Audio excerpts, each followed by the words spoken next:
congrats on the contract extension. How long has this been in the works for yourself? Well, I appreciate it. And, honestly, it's something that our new AD, Graham Neff, approached, my agents about really last December. And so something that, and I think he just wanted to, he really kind of drove the timing, to be honest with you. And so just thankful and humbled and, grateful to him and our board and just, all the players and staff that we've had for all the years here and to have the opportunity to, call Clemson our home. I've been here. This is my 20th season and my 14th as the head coach. So it's been I've raised, as you said, you've got 3 kids. I've got 3 kids, and they all have grown up here in Clemson. My baby was born here, and so it's been I got 2 graduates of Clemson, and my youngest just became a freshman. So certainly a place that we love, and just thankful that got the opportunity to continue to do something that I love at a place I love. Well, normally when I'm talking to somebody like yourself with your stature and your resume, and you've just signed an extension, a long-term extension, after having been where you are for so long, I would ask how things have changed since you've been there, and we all know how they've changed. So I guess my question with college football is what do you think it's going to look like in 2030? Coach, I think that's the more valuable question here with the state of affairs, don't you think? Yeah. What do you think? I think it's what's it going to look like in 2024. It's probably more valid. It's a crazy time right now in college athletics. A lot of change, a lot of unknowns. I do think things are heading in a good direction. I think the popularity of the sport's never been better. That's for sure. And there's I think certainly some type of major change coming probably structurally sooner than later when it comes to, I think governance structure, how the Power Five is organized, and, we've got expansion coming. I mean, there's a lot of moving parts, but people love college football. There's no doubt about that. And I think we're well positioned. We've been a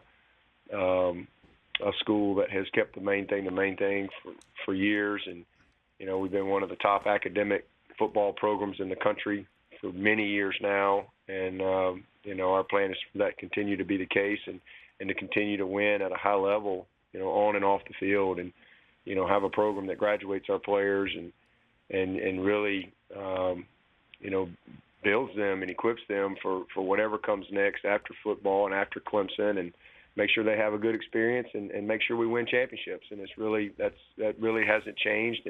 But there's a lot of new things to navigate as we go through it. But I do think that, again, there's always unintended consequences from good changes that come about. But I think we're heading in a good direction. And, honestly, the more chaos, the better, in my opinion, because I think we kind of get there sooner than later, where ultimately I think it's going to be.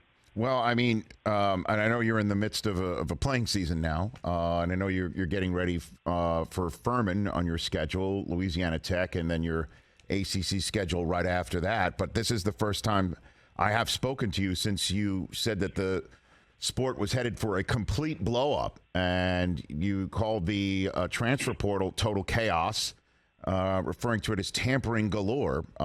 So that would indicate that you thought that football was headed in the wrong direction. So have you changed your stance on those subject matters? No. I still no. We still have chaos. I just think it's going to ultimately lead us where I think it's going, and that is a restructuring of college football. Because I think college football needs that. College football, in particular, the Power Five, need a new governance structure, and there's no doubt about that. And I think for the first time, really, since I've been in college athletics, the decision makers, I think, agree with that.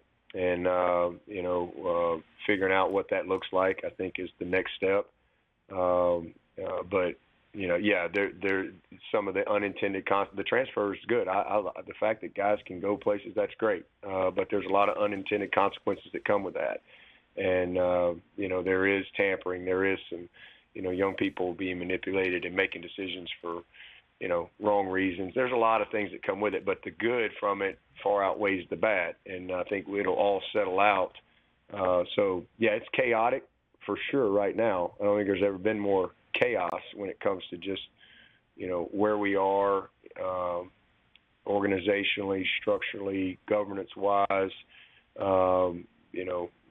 enforcement of rules, all those type of things. There's a lot of moving parts. But I do think that is going to ultimately drive us to a better place, and bring about some of the, I think, big changes that need to happen in college football.